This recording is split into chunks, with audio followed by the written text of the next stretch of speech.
It is a beautiful winter morning.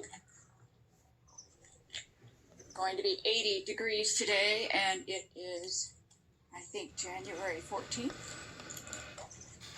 Very excited to be in Southern California despite all the issues of high taxes, traffic, and the Inland Empire, where I live, that is filled with white privilege,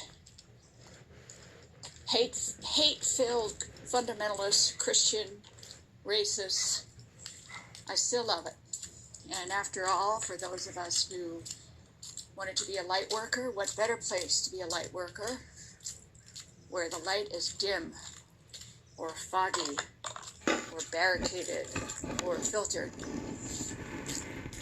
Out walking my little puppy, my 7-pound Pia, pain in the ass Pia. My 15-year-old dog refuses to die. So be it. I want to talk about trust. Why you cannot trust your spiritual teacher, your therapist, your counselor, your boss, your neighbor, your mother.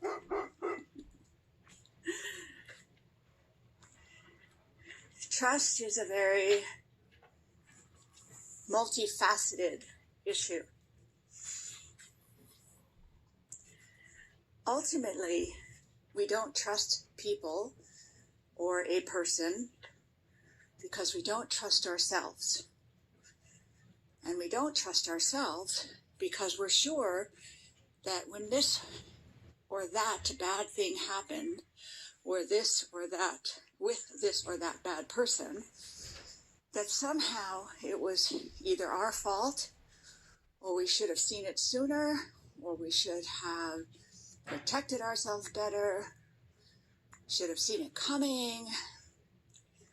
On and on, the self-criticism goes in hindsight. And a pretty natural reaction to that is making up laws for yourself, rules about, I'm not going to trust this, I'm not going to trust that.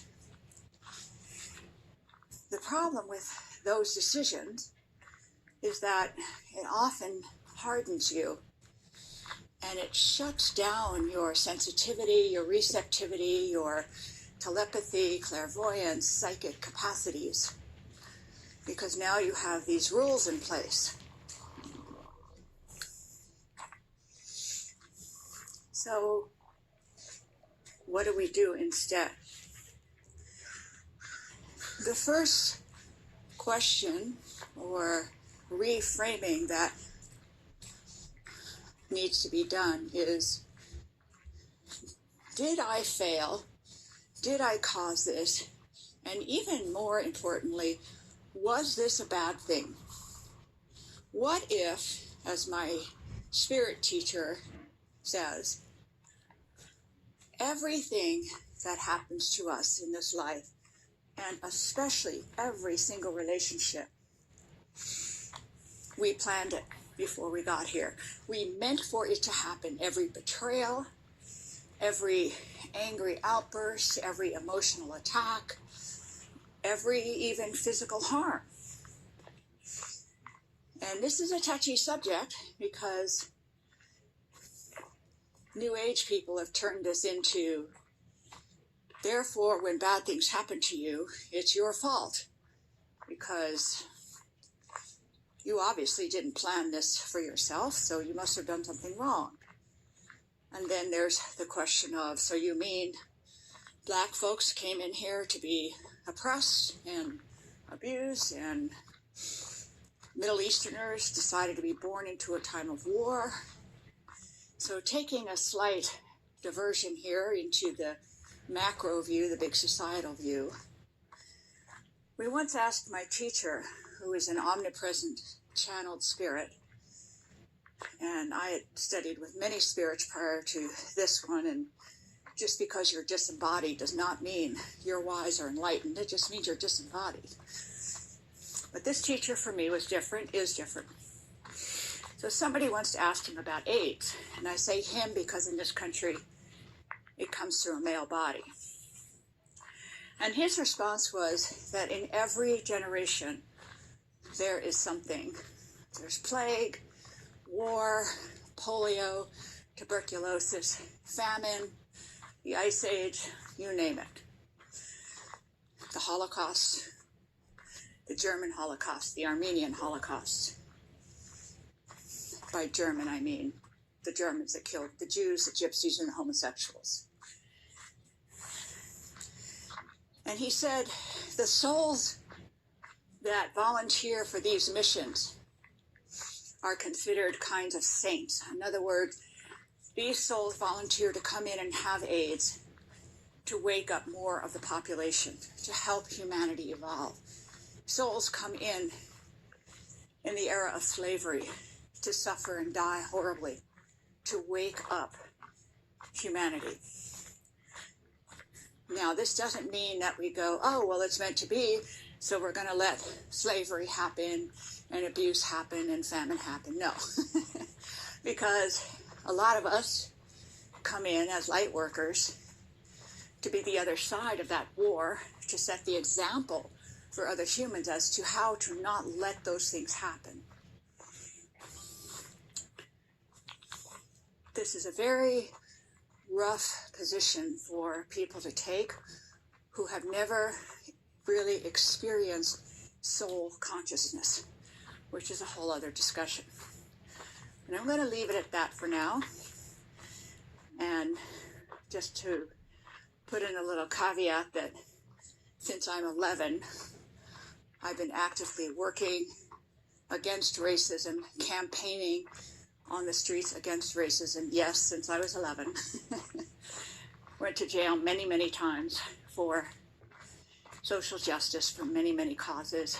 Gay rights in the 70s, anti-war, the nationalist movements of the Young Lords, the Black Panthers, women's rights, you name it. So believe me that when I say this is a hard perspective to take, that souls come in volunteering to suffer in order to wake up others, it was a big shift for me, who came from a very righteous, save the world soapbox, which I still tend to get on.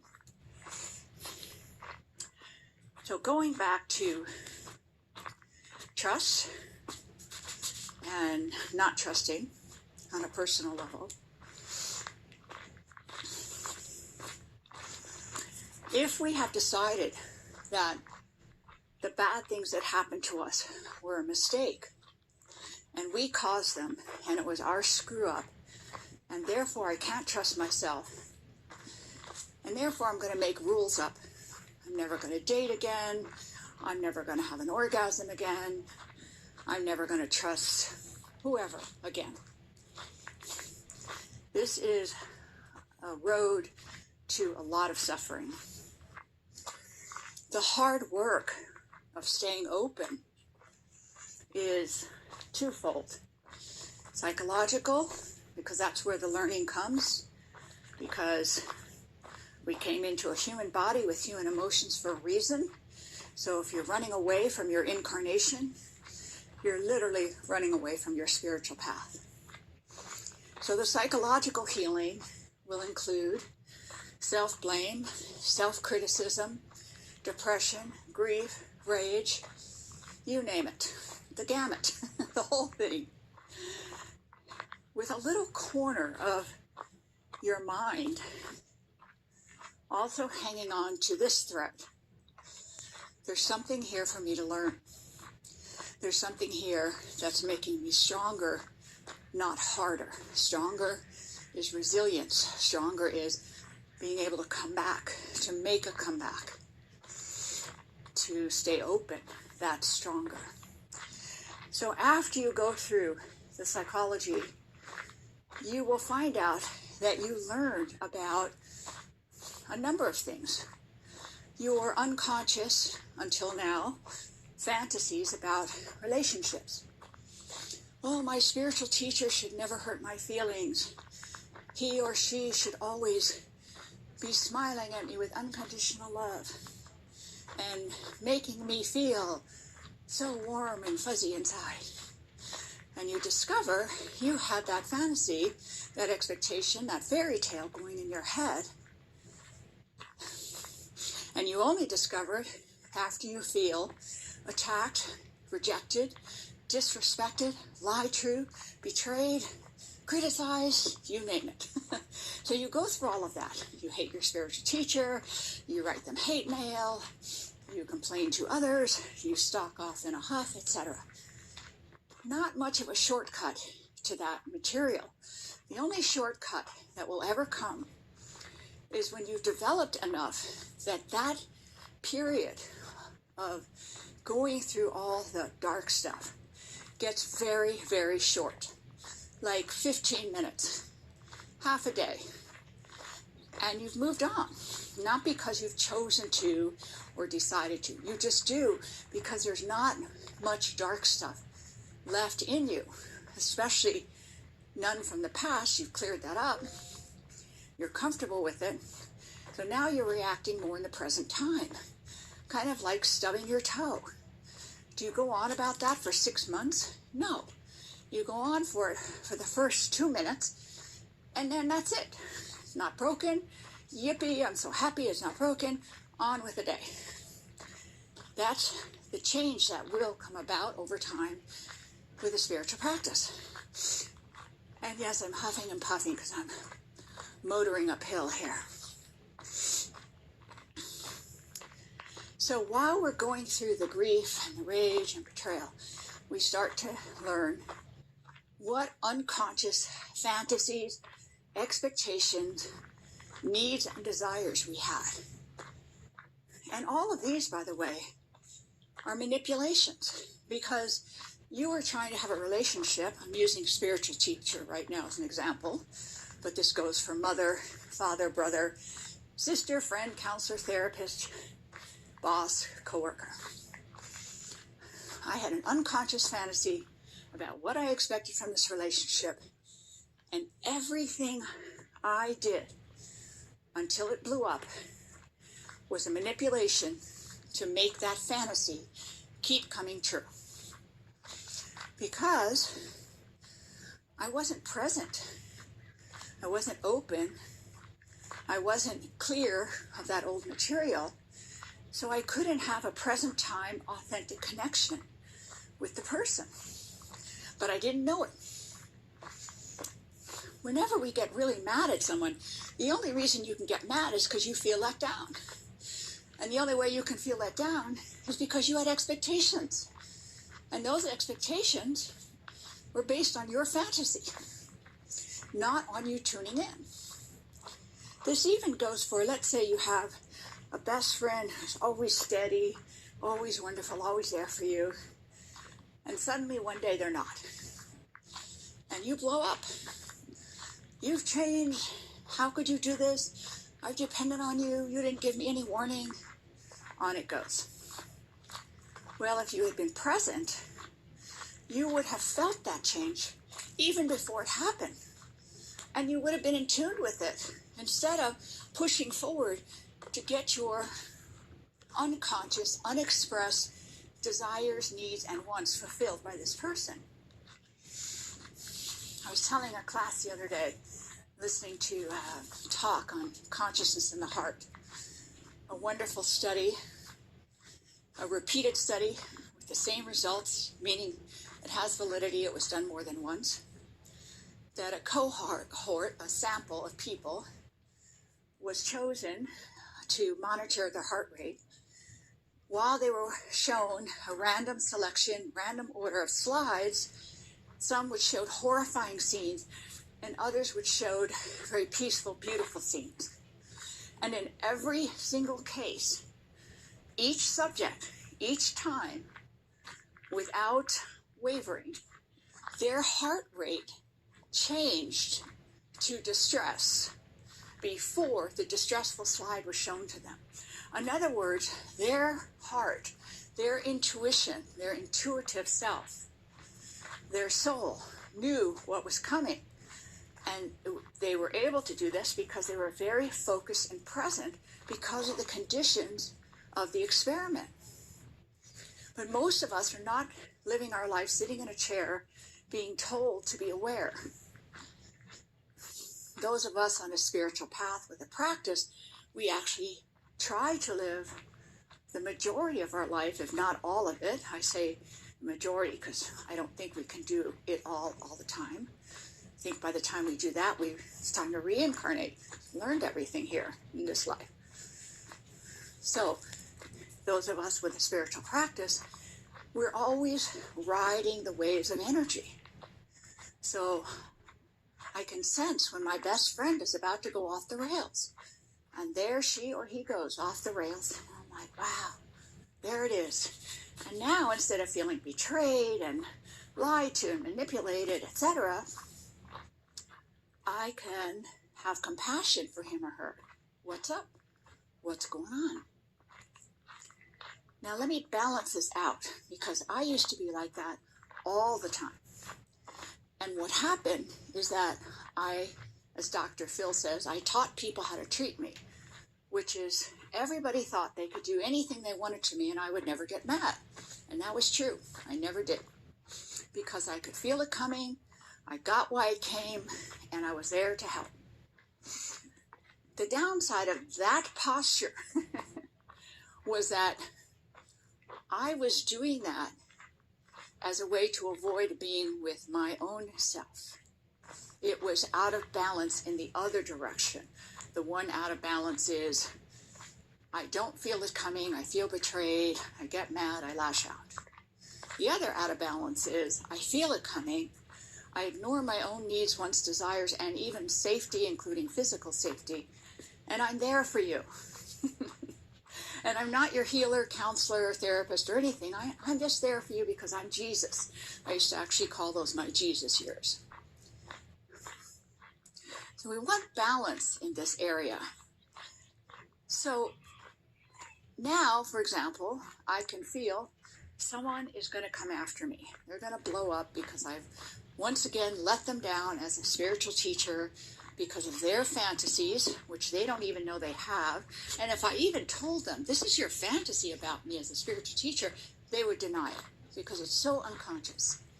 So now I feel it coming. I describe this feeling very often like I am one pin standing in a bowling alley and I feel the rumble of the bowling ball coming towards me.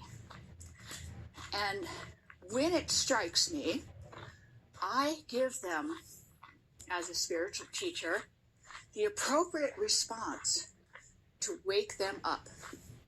That might be anger, it might be a boundary, it might be what is experienced by them as harshness or uncaring. In other words, my response is a response based on learning for them. Because I knew it was coming, my self-care is already in place before it happens. If it's not securely in place, I might suffer for half an hour, reviewing what happened and being a little unsure, a little shaky, like a stubbed toe. This is why it's easy for people to come back and work with me, even if they have completely screwed me over in some way or another. In their mind, they now look back and go, oh, I screwed you over, I treated you horribly. Yes, you did. However, I know they do it to everybody. But more importantly, they did it because they're living in a fantasy world of who they are and what their relationships are with other people. So when we get to a place of going, I can't trust this person, they betrayed me, or they say mean things, like the new phrase in this era is, I got shamed. You can't get shamed unless you already have the shame. You're already shamed. Somebody just accidentally stepped on it, but it's always there. Like having a wound and somebody leans up against it and you go, ow, you hurt me, and then you punch the other person. Well, you already had the wound. Somebody just accidentally brushed up against it. So unless you're wearing a giant sign saying, don't touch me here, you can't expect people to dance around you. Well, you can. Very unhealthy way to live, though. What do you do then if you're stuck in your righteous, I don't trust this person, they betrayed me, they did this wrong, they did that wrong. Well, first of all, you have to go through that. You have to accuse them, blame them, feel angry, feel betrayed, do all the politically incorrect rantings and ravings that you need to do in order to discover the unconscious beliefs that you have been hoarding inside of you. With that, the first thing you're going to learn, aside from your unconscious beliefs and thoughts and fantasies that you have so many of that you don't even know it yet. So let's say the second thing that you'll learn is self-care. Because pain forces us to learn self-care. And self-care is not bubble bath and mani-pedis. Self-care is hardcore, shutting down certain activities in your life, getting rid of certain relationships, and most important of all, carving out time to be in a deep, profound, loving, joyous, interesting, ever-changing relationship with yourself. And you can't do that without making time. And if you're a wounded person, you have filled your life up to capacity, so you don't have time, so you don't have to feel your feelings, and you don't have to have a relationship with yourself. So being betrayed will show you your fantasies, though I have met very few, but occasionally one or two people whose memories are so well constructed that they literally cannot remember anything bad they've ever done to anybody else, and all they ever think about is what's been done to them that they deserve some righteous amends or apology or forgiveness for. Those folks are a different story. That's a different end of the spectrum. So you learn about your fantasies. I expected this person to be this way, that way, treat me this way, treat me that way, teach me this, show me this, give me this orgasm, make me feel better, help me lose weight, etc. Then you learn about self-care. Then if you have a spiritual practice, if you don't, this step is really hard, if not impossible, which is why talk therapy can sometimes be, I want to say, your attempted healing for 20 to 30 years with absolutely no result because it stops there. Switching to the soul perspective, looking at your life as an incarnation, you're a soul. You agreed to have this happen. What did you learn? And how is it going to make you stronger and softer and more loving to yourself and others? That's step 2. How do you look at that? I believe that this is not done by the self alone. It is not done with the left brain. That this is where miracles start to come in. By doing the hard labor of feeling the pain, searching out the fantasies we have that cause the pain, looking at how shut down we were and how greedy we were, that we were going for the fantasy with the person instead of being able to tune in to where they're actually at this very moment, therefore not getting hurt because we already knew what was coming. Spirit notices this. Just like when I was a professor, there would always be a handful of students, like 1/5 of the class, that would stay after class or come before class or talk to me in between classes and say, I'm looking into this and what you said, I went and read this book, or I found this and looked at a video and I learned all these things and I want to talk to you about it. I'm going to give those students everything I can possibly give them because they're already doing the labor. the students who are not involved, I'm stuck at the stage of trying to just get their attention. And this is the same thing with spirit, because spirit is a teacher as well as a healer. If we're doing the hard labor, spirit's like, whoa, look at this person is like really on course, really embracing the lessons of this incarnation. So I'm going to just fill them up with wisdom and learning and healing, etc. So to go to the soul perspective, I'm going to tell spirit everything I've learned. I'm either going to write it out or I'm going to talk it out in front of an altar, a place that I meditate. If I don't have an altar, I might go to the woods and talk to a tree or earth or a boulder. In some cases, I might use a big stuffed animal and say, okay, you're God, you're spirit, you're the creator, you're all that is right now, even though you look like a giant teddy bear. And here's what I've gotten so far. And I'm going to talk it out.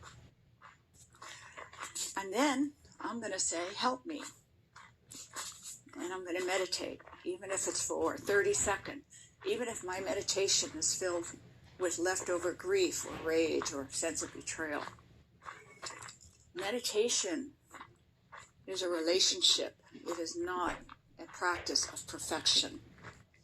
It is a practice of opening the heart, whatever that looks like in the moment. And after doing that meditation, I'm going to just get on with life and trust. I'm going to trust that a book will fall into my lap, or a page will open, or a TV show will come on, or a movie, or someone will say something to me, or I'll overhear something while standing in line at Aldi's that will completely relate to what I'm going through. Because spirit talks to us in all sorts of indirect ways. Not directly, because when spirit or anything comes at us directly, the left brain and the ego get in the way. So within days, within weeks at the most, I will start to get, I want to say, epiphanies, revelations, miraculous insights that I couldn't have come up with by myself. In a couple of cases, for myself, it has taken 1 or 2 years for some really big issues. I mean, core issues that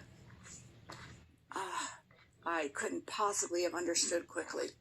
So for a year or two, layer upon layer of my unconscious fantasies, expectations, beliefs, or thoughts were revealed to me that I didn't know I had.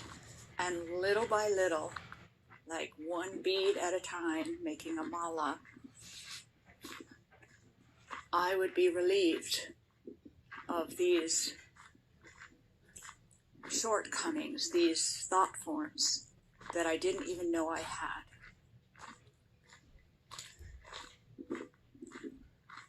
How do you know you're making progress? You go back and revisit the betrayal, the hurt, the rage, the anger, the I don't trust this one, I don't trust this one. And you notice those emotions aren't there. They're just not there. You also don't have to go to the other extreme of, I love this person and they're my teacher and they gave me a great lesson. And, if you get there, great. But that's not the point. The point is neutrality. The point is, I get how this pain woke me up. I get how this person was the instrument of my teaching. Now, that doesn't mean you're going to continue a relationship with them. It might be that's all they were there for.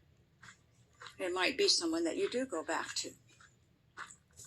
How else you'll know you're healing or healed is if you decide to go back to someone that you felt betrayed you, and in return you lashed out at them, perhaps more than once.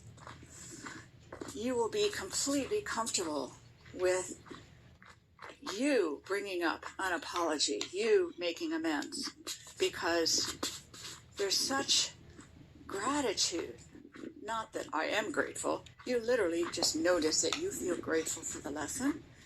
And you're so willing to apologize for your unconscious reaction at the time, to make amends. And you're not doing it to get the relationship back. Apologizing and amends are for your own heart, to heal your heart.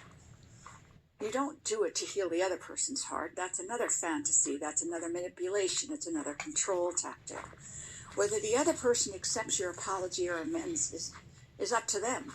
That's not why you do it. You do it so you feel better about what you did in the name of you crying out, I've been betrayed, I've been hurt, I've been disrespected.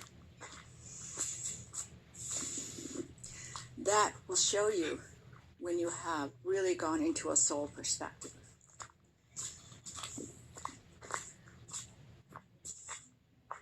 You're able to be with the person that you had an entanglement with and feel completely comfortable with them. You're not walking on eggshells. You're not hiding anything. You're not waiting to get betrayed again. You're not trying to control your temper. All of that's just gone. You're just there. And they're just there. And it's either working and going to continue to work, or it's over. And even if you apologize and make amends and they tell you, screw you, fuck off, it doesn't bother you. You're fine. You feel okay. Now you need to be careful with this step, because you may have a fantasy and a control, manipulative agenda with this too. I am going to go up and say this and this and this to this person. And if they don't like it, well, that's their problem. No. Apologies and amends can sometimes be made directly, and a lot of times they cannot, because you've done too much damage. There's no going back. So you'll have to make indirect amends for you to feel better and mend your own heart about your horrible reaction when your fantasies about someone else got shattered.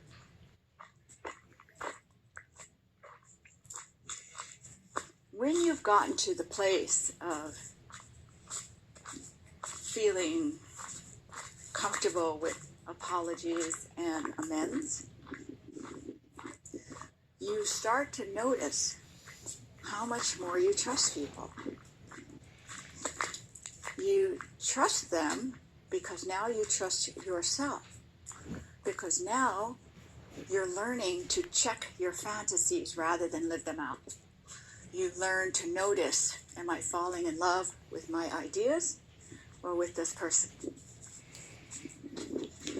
You start to trust yourself because you really embrace, for real, not because some spiritual leader told you to believe, but you actually believe that even if something horrible is going to happen, not only will you survive, you'll be better for it. You will have learned something. You'll come back from